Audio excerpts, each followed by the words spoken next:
Good morning, everybody. I know we're all chatting and we'd love to keep on chatting, but I think just to keep the show on the road to get through all of day two, we'll kick off. My name is John McDonough. I'm the librarian from DCU, and it's my pleasure to welcome you all to day two of Conul. I think if the decibel level at the dinner last night was a measure of success, being together again in person was indeed a mighty success for us all, and it was absolutely joyful to be together in person, and again to thank the Conul Committee for organising the conference and for just bringing us together and making this real. If you indulge me for a minute or two, I was kind of reflecting on yesterday and just the amount of stuff that we've done in the last couple of years as a profession. All of the innovations that we saw in the presentations, digital shifts, transformations, LSP implementations, digital infrastructures and architectures, new models of training, new models of learning. We did so much of this because of COVID and so much of it in spite of COVID. And I think we should be really proud of ourselves. And we should really acknowledge that for ourselves and acknowledge our expertise in this area. And I kind of feel it's something that for us as a profession, we tend to suffer a little bit from, I guess it's professional or occupational modesty. We're surrounded by experts in our jobs, in the HEIs, people with lots of letters before their names and lots of letters after their names. And I think it's something that we really need to look at as a profession to kind of stand up and say that we are leaders and we are experts in these fields. Because our direction of trajectory is right. We're great providers, we're great at provision. We provide the 4 S's. We give stuff, skills, services and spaces. And we do them whether it's digital or whether it's tangible or whether it's physical. And loads of the questions yesterday were around what was the pinch point in between those two extremes. And again, we're increasingly moving away from being just providers into being partners. We're partnering around open research, around open science, research data management plans, teaching digital literacy, information literacy. And I think the next step for us is to actually stand up and be leaders in some of these fields. Because I'm kind of worried that if we don't stand up and do those and become leaders and take our place as leaders, other people will step into those roles for us. And again, we do it in partnership with the various elements within our universities, with the research offices and with faculties. And that segues very nicely into introducing our keynote speaker. Melisa Highton is the AP for Online Learning and the Director of Learning, Teaching and Web Services in the University of Edinburgh. And her career really demonstrates that interaction between technology, learning and teaching in creative, in dynamic and in risk-taking ways. And I think it's very opportune for us this morning to have Melisa with us here to talk to us about some of her thinking in this area. So ladies and gentlemen, Melisa Highton.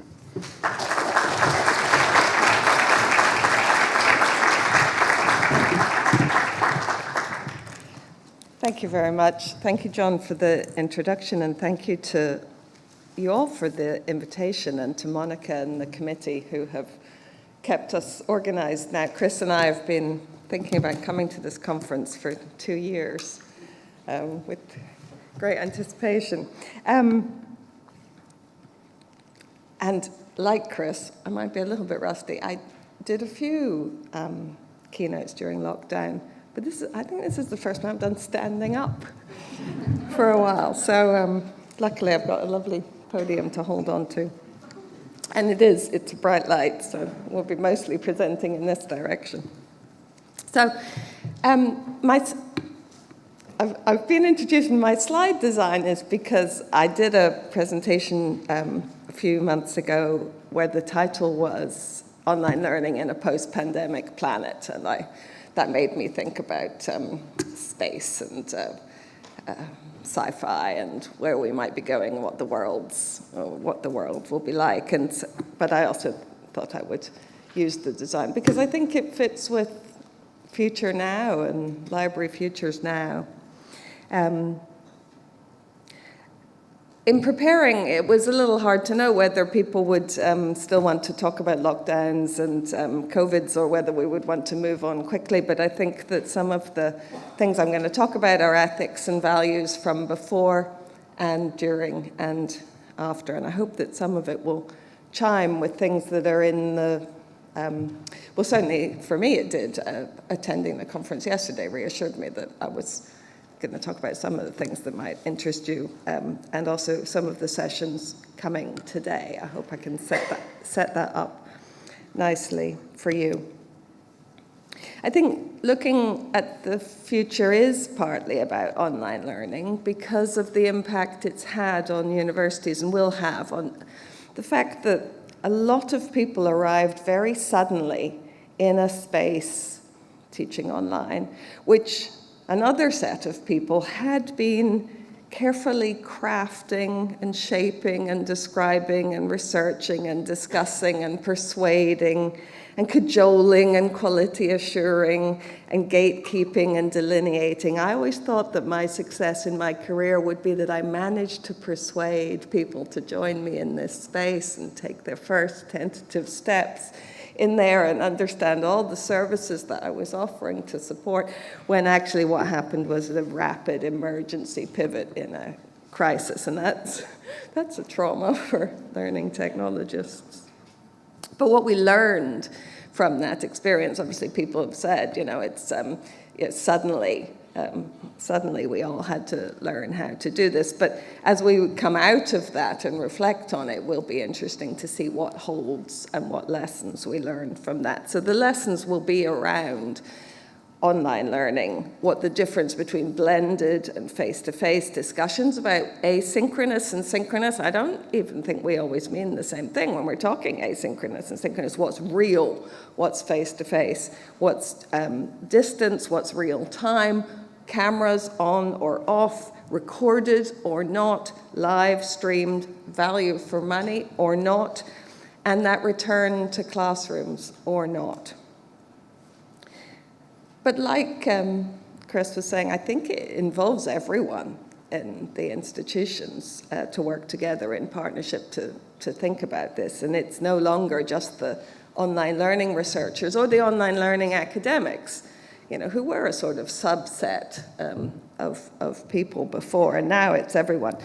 But I also would agree with Chris that if you have a library strategy that was looking ahead 5 or 10 years, if you had been doing that visioning and that chin-up thinking and trying to think what the future would hold, you were probably on broadly the right track. So I don't think we're going to need to make huge changes to these strategies that you already had, because we'd already had bird flu, we already had that volcano that meant that nobody could fly for weeks and we're all in the wrong place at the wrong time. And so if you had been doing those future visioning, you were probably on the right track because you do know what you're doing and you're all professionals in your area.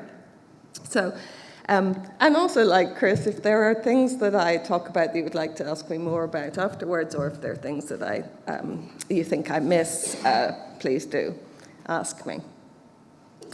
And obviously, since we heard about MIT yesterday, that got my competitive dander up. So, University of Edinburgh is number one in Scotland. We have 40,000 students, 4,000 staff. We have about 5,000 students who are fully online, fully distance, and they always were and they always will be. And that's why we have an assistant principal for online learning. That's a fairly big portfolio, and currently that's me. We're also very proud of our inventions, very proud of our students. So Joanne Rowling, while she was a student at University of Edinburgh, invented Harry Potter and continues to be a very generous donor to the institution. And Jenny Lee, when she was a student at Edinburgh, invented the idea of an open university, which she called the University of the Air. And it is a big university. It's and I work in a converged service with IT and library together in information services. And the learning technologists are obviously with me. And I'm director of learning, teaching, and web services within that large group. And there's about 800 people work in IT and libraries at University of Edinburgh. So I don't know if that's ridiculously large. There's also another 400 people who work in shadow IT, which sounds vaguely sinister and a bit Babylon 5. But they're all based in schools and departments around the universities. It's a big group.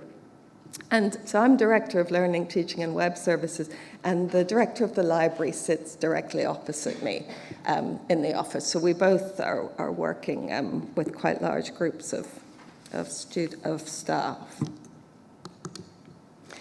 So I wanted to say something about the before times. Now, the before times is a phrase that we find in the Bible and Star Trek, so both canonical sources.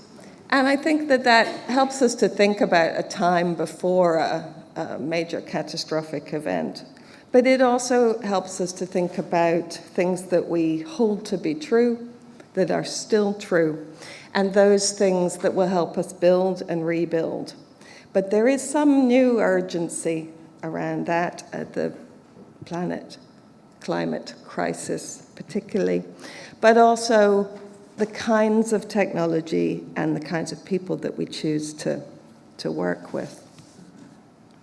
So I define as a learning technologist, and I want to say a bit about learning technologists, my professional identity group as learning technologist. I'm a career learning technologist. I've been doing it for 30 years. And that intersects with my identity as a senior manager and also as a woman in tech. So when I think about the kind of career paths and the kind of skills and the kinds of roles that I take in the organization, those things are all intersecting for me. And what happened to learning technologists during the emergency pivot, the COVID pivot, was that our platforms and tools took an absolute pounding. And it became all about scaling and resilience really fast. So although at University of Edinburgh we were very fortunate, very lucky, we had platforms in place, they weren't actually architected for the kind of scale that we needed to do, and a lot of people piling in, a lot of people wanting to use it in the platforms in different ways. And across the universities, pity the teams whose platforms went down. And you did see that at the start of term at a couple of the big universities. And when we'd hear distress signals coming from other universities because their VLE had gone down, and it was getting 100,000, 75,000 hits a day or so, and they had no infrastructure for streaming media. And they were getting bombarded by students and parents and faculty who believed that there should be in place world-class institutional e-learning platforms for them to use for highly interactive online teaching from home, but had never particularly supported investment in those before. We were also under almost constant attack externally, so cyber attack. There's lots of people who think that the VLE, the learning management systems, hold personal data and possibly exam marks or exam questions in preparation.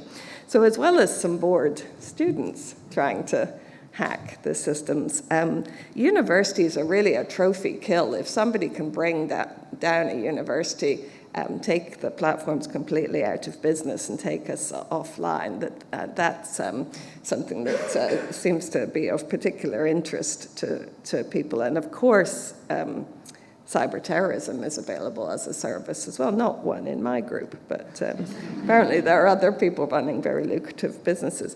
So I'm very privileged, and I recognize that, privileged to work in a big institution with a long-standing commitment to technology and a huge raft of online distance learning programs and MOOCs and open educational resources and technology-enhanced learning. And I'm privileged to have amazing staff who delivered for Edinburgh a shift to online learning at the same time as a shift to everybody working from home, and at the same time as dealing with the trauma of COVID in their own families.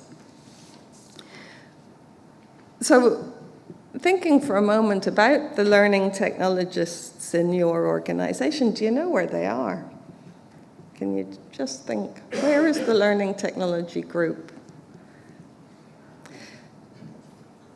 Learning technologists are your neighbors, And sometimes you're very close neighbours. If your university has converged services where IT and library are nested together, sometimes the learning technologists are a bit closer to the digital library. Sometimes they overlap with digital literacy, information literacy skills and digital skills. Sometimes they're in with educational developers. Sometimes they're in cupboards in academic departments. I think what we have in common, particularly, is managing huge collections of content and providing services to staff and students, services that are available to everyone to use. These are not small bespoke services. In a big university, we're talking about quite largely architected systems. One of the other things that we share, probably librarians and learning technologists, is that we both overlap with academic and research areas. And there are people in the universities researching our areas of work. If you have a library school, or the number of experts in online learning that you might find in any given university who are very keen to explain to my staff what they're doing wrong or should be doing. And another thing that we have in common is relationships with vendors. Some of those are the same vendors, although not always.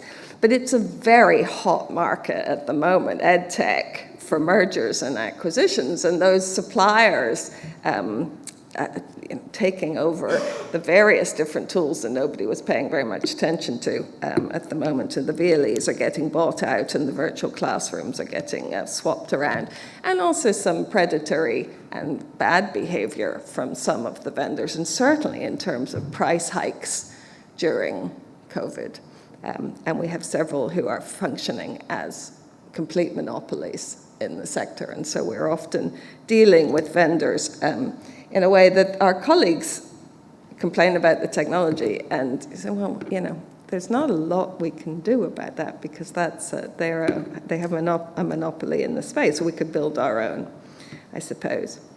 So it's a hot market in ed tech, but I do believe very strongly that education must not be dependent on the digital platforms controlled by private companies.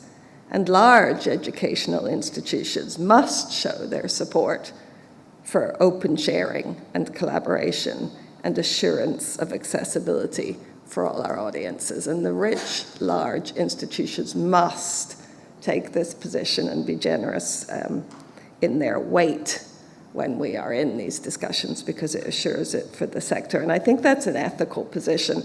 And University of Edinburgh is committed to open web and open source. We committed to Drupal and uPortal and WordPress for our web estate and Kaltura for our media management. And we consider open source in all of our procurements, and we mention it in our job descriptions. And we support open access and open science and open educational resources licensing with training, services, and policy. I want to attract to my teams software developers who will push frontiers and find new solutions. I want them working in my university. I want to attract them, and I want them to stay. I need diversity of thinking in my creative teams. I want my staff to feel supported and valued, and I want them to be doing interesting things to solve real problems. Because I know that people who work in open source are values-driven, so I invest in areas which showcase and make clear the role that we play in leading in these values in our institution. So I partner with organizations and platforms like edX and foundations like Apereo and Wikimedia. And the other thing to say about learning technologists is we're much more junior to librarians in terms of a profession. We're a very new, multidisciplinary profession. There's no particularly understood career path or qualification that everybody has. We've got emerging professional standards through ALT and CMALT, which sort of aligns with SILIP and SFHEA. But learning technology is still a contested space. People arrive in it from all kinds of different angles, and people have all kinds of different attitudes to the kind of people that you might find in there. So it's an emerging profession, and it's worth checking out if you fancy a career move. If you're interested, you'd be very welcome. Learning technologists, we mostly work with learning materials and learning resources created within the institution, as opposed to collections of materials that come from publishers into the institution. So in Web 2, we used to call those user-created materials, but that's basically, I think, one of the broad differences is that the stuff we're working with is all created locally. It's born digital, created locally for the purposes of supporting learning. May or may not be derived from the teacher's own research, and may or may not include chunks of text and images from libraries and from Google, and scanned from books and found online. And it may or may not be paying any attention to the third-party copyright contained in those materials. And it comes in all different shapes and sizes. But certainly now, particularly during COVID, we're ingesting thousands of items per day into our collections. It's a bit like when the archivists, when somebody comes with their person's enormous collection, says, here is all my stuff, could you catalogue it and keep it? You'll want to keep it.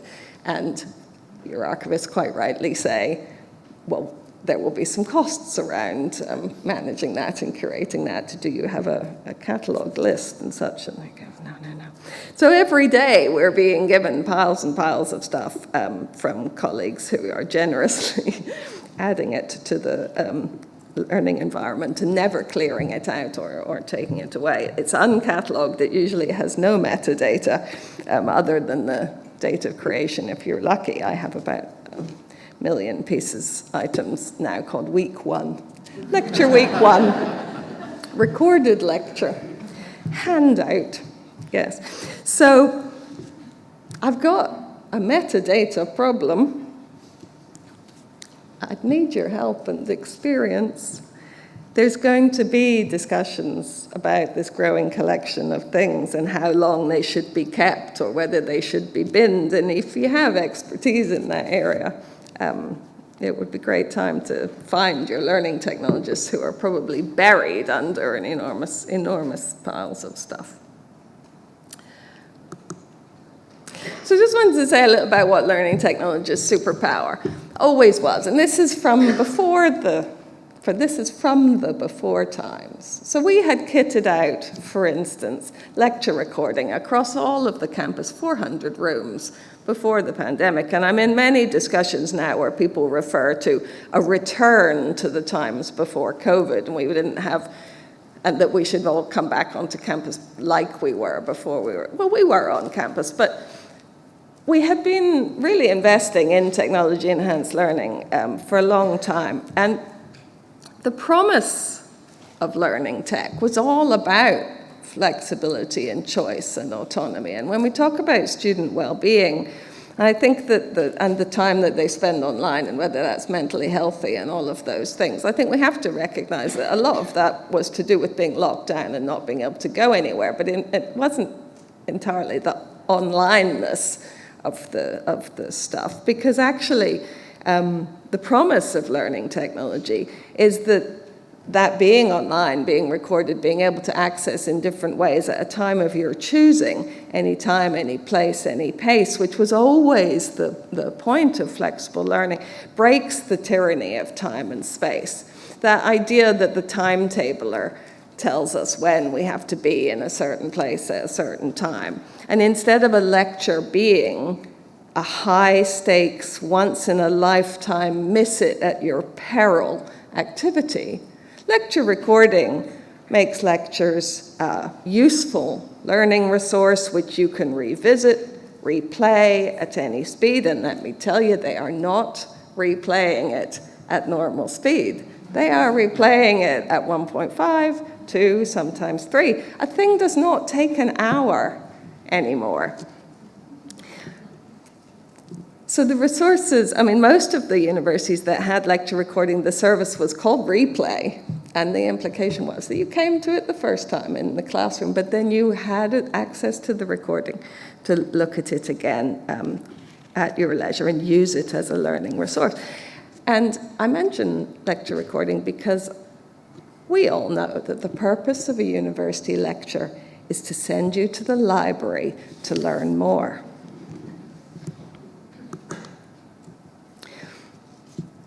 So out with. So this is a Scots word.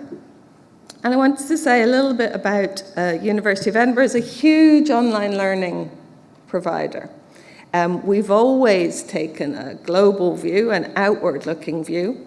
We're steeped in the history of Scotland and about spreading enlightened views around the world, even as we struggle with our independence and secession issues at home.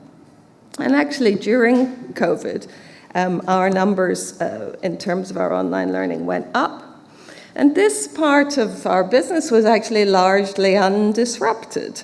The people who were studying at a distance online, so this is mostly flexible learning masters and MOOCs. So we have an enormous raft of MOOCs, an enormous raft of online learning masters, so more than 70 online degrees, and learners from all over the world.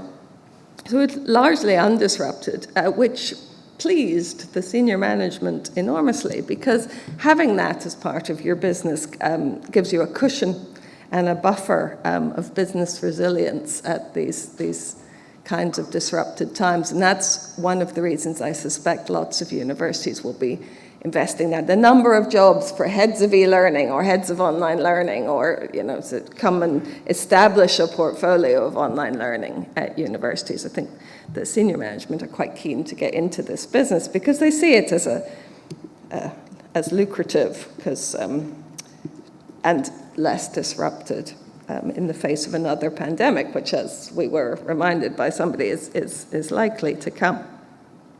So, University of Edinburgh. High quality online learning. You can be confident that we know what we're doing. We've been doing this for 20 years. Our courses on technology and methods are tried and tested. Employers understand the qualifications that we offer. Many of our online courses have been running for many years, which means that you can immediately have access to a community of alumni and who understand and share your experiences. When you're on a course, you're immediately part of an international cohort who live and work all over the world and come together to meet online. And you have access to library collections online. And because this is master's and postgraduate level courses, you need to be able to read around the subject. You have to have enough access to enough online library to read around the subject and do your own research. It's not just, I think, sometimes people forget that. We need whole collections, whole swathes of stuff for those students to engage with and have a library experience, not just a thin reading list. And perhaps the reason why people seem surprised when I say that University of Edinburgh is such a big online provider is that online learning is treated, I believe, with the same respect as the courses that we have on campus. The degree certificate doesn't say online on it because as far as we're concerned, the mode of delivery is irrelevant. They go through the same quality assurance as on-campus courses and actually receive much higher satisfaction rates.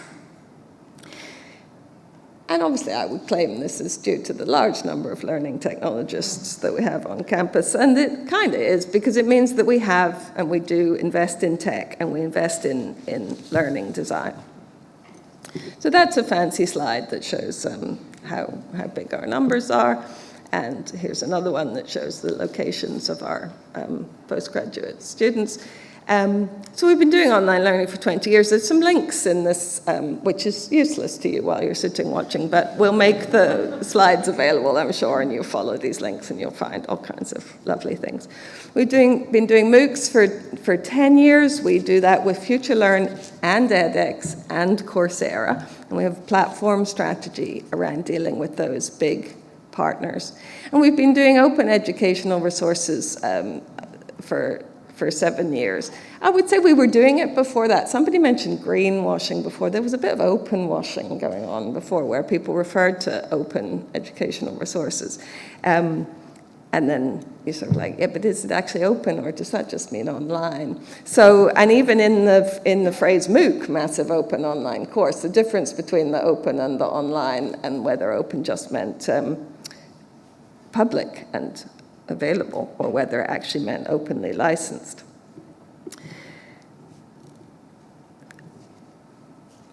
So a big chunk of, so I'm going to touch on open educational resources in a moment, but a big part of what I would say we learned is that I think what's distinctive to take away from these pictures is that our online learning, the most successful online learning, is postgraduate level. That's the market that University of Edinburgh is in. And I think that one of the things that was very striking is actually that pedagogy is really hard online, but andragogy is much easier. And that adult learning, all of our master's level students, all of our distance learners are slightly older.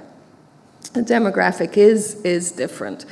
And I think that that's probably what we will see emerging, is that actually undergraduate probably will back to being mostly on campus, but that actually the areas that continue to have high quality online learning will be that adult learning. And I think it's important for you all to, for all of us to know the difference between pedagogy and andragogy, because they're not the same set of theories. And it always surprises me that faculty are so obsessed with the word pedagogy, which is based on a child, and in fact a male child, and rarely talk about andragogy, which is, I think, if we're talking about how people learn and how they engage with each other and how they apply new knowledge and make pathways through it for themselves.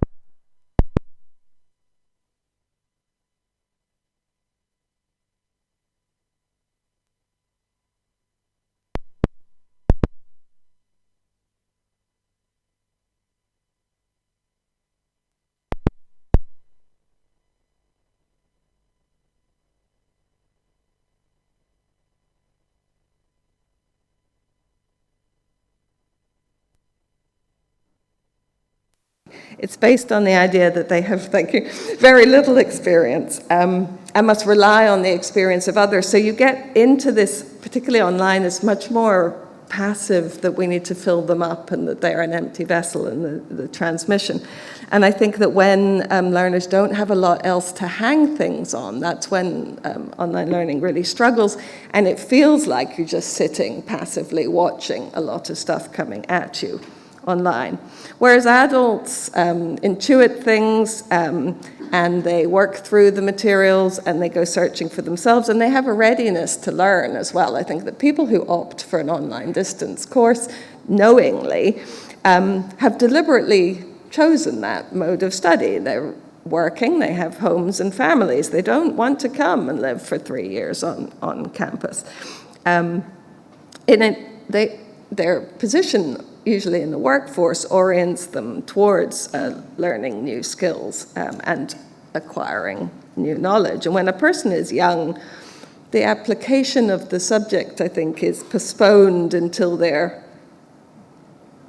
ready to use it in the future, and that's a lot of what we talk about in pedagogy. But and the need to apply it, and we talk about learning to learn, knowing that they will do it in the future. But as a person matures, the application of learning becomes more immediate and problem-centered.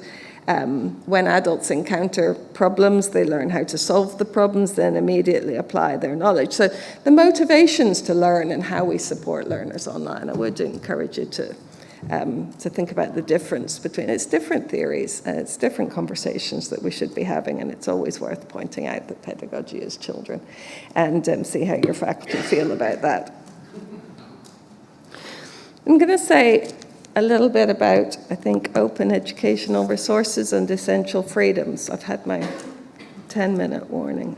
So University of Edinburgh is committed to open educational resources. I am committed to shifting a significant proportion of the learning materials that are born digital and made locally, shifting a significant proportion of that to be published and shared as OER for the common good. Sometimes that's library collections, but mostly it's learning materials that are made within the university and we know the ownership of, we know who created it. And that has actually, so that was one of the things that kept us even in business. Well, it allowed us to do some amazing things during COVID. So during lockdown, we flipped very quickly a chunk of stuff from the postgraduate course in frontline medicine, took a chunk of that out, made it into a module in frontline respiratory care, put it up as the COVID critical care MOOC. Took us about a week to turn that round, and it was immediately available to 50,000 frontline workers during COVID. And that we were able to do that because we had complete understanding as to what those materials were, who owned them. We moved them from one platform to another, but we didn't have to check the licensing and all of those things because it was all Creative Commons licensed already, and we knew where it had all come from. And thank you to our partners, FutureLearn, who allowed us to do that very quickly and gave it an enormous push and took some of the hit on the sales of the certificates. People did want to buy certificates, and all of those went to COVID charities. So so there are moments where, having invested in open educational resources, made it possible for us to do things that, of course, we should be able to do with digital.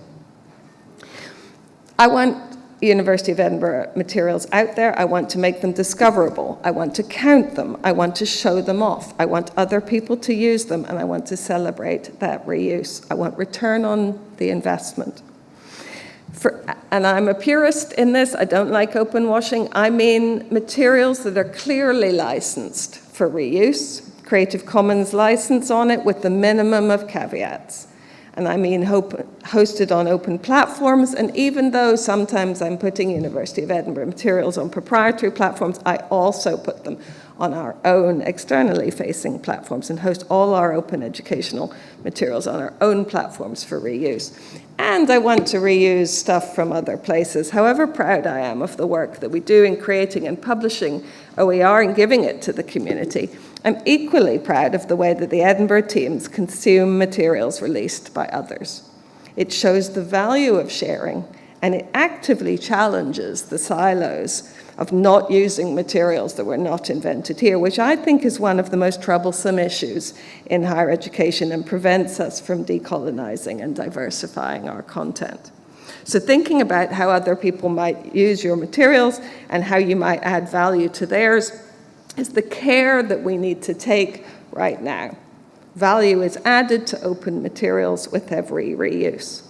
And we map our open educational resources against the UN SDGs. It is specifically mentioned in USDG 4. It's part of quality education for all. And this helps my university when we have to report against the metrics, against those goals, which were mentioned by the colleague from Reading. University of Edinburgh is 6th in the UK in that league table.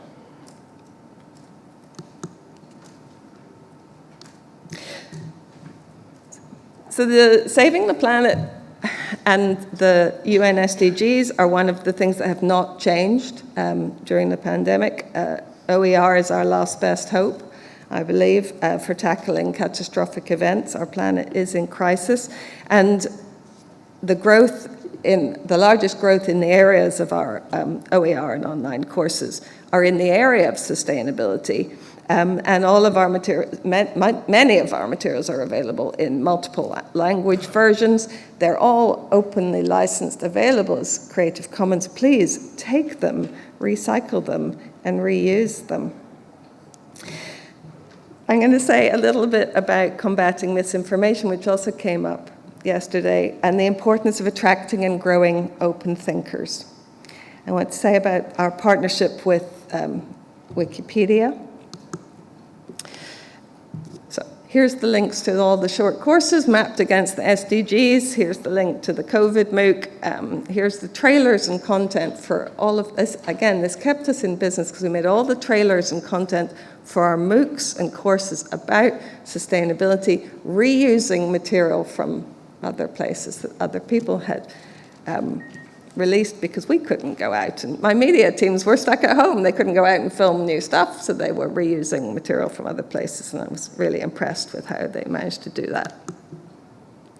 So growing your own open thinkers. Time up. Our partnership with Wikipedia. So learning technologists and students, as well as deep reflection on our purchasing decisions and the skills of our ed tech teams, we must ensure open literacy within the curriculum and within pedagogical training.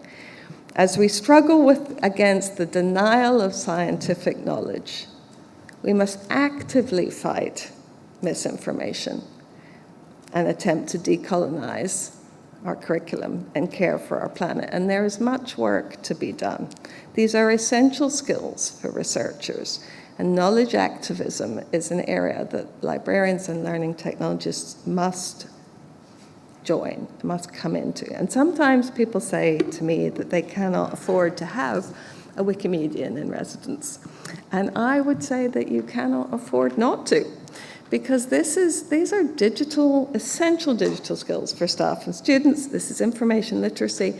How knowledge is put online, how it gets there, who participates, how it's checked, moderated, shared, curated, and contested online are future skills now.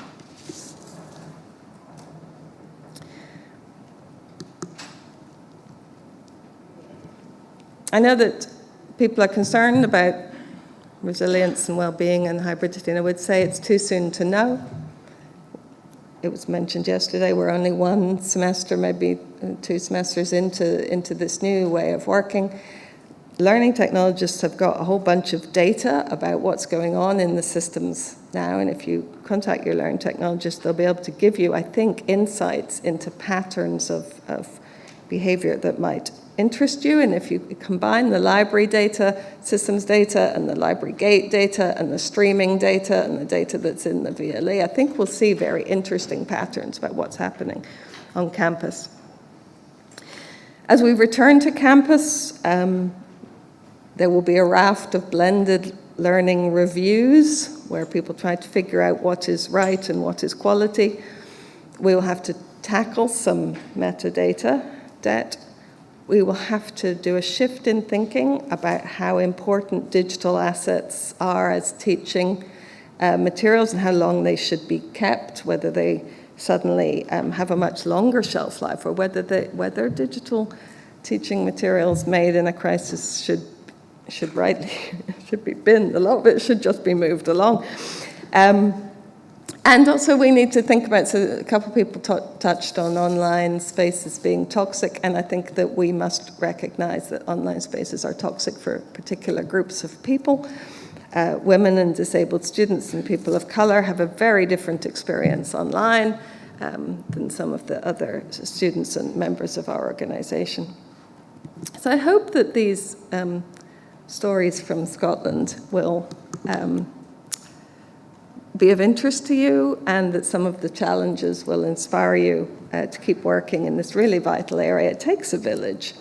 And we know that as we try to predict the future, there can hold on to some of the things we still know to be true. Open educational resources, open source software, open access, and digital tools offer our best hope for equity and inclusion. Education must not be dependent on digital platforms controlled by private companies.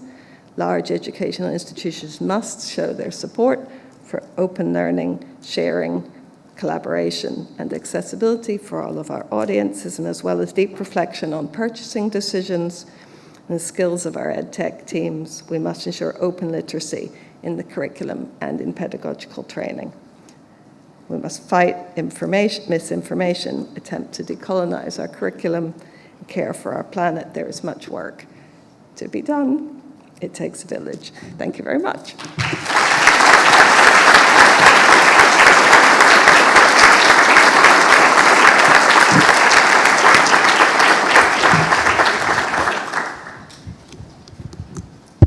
That's great. Melisa, thank you so much for that presentation. I could see everybody sitting up straight once you started to talk, and I think there was an awful lot of synergies and excitement in the room to hear what you had to say. We've about just under 10 minutes for questions, so if anybody has a question, please raise your hand, and a roving mic will throw itself in your direction.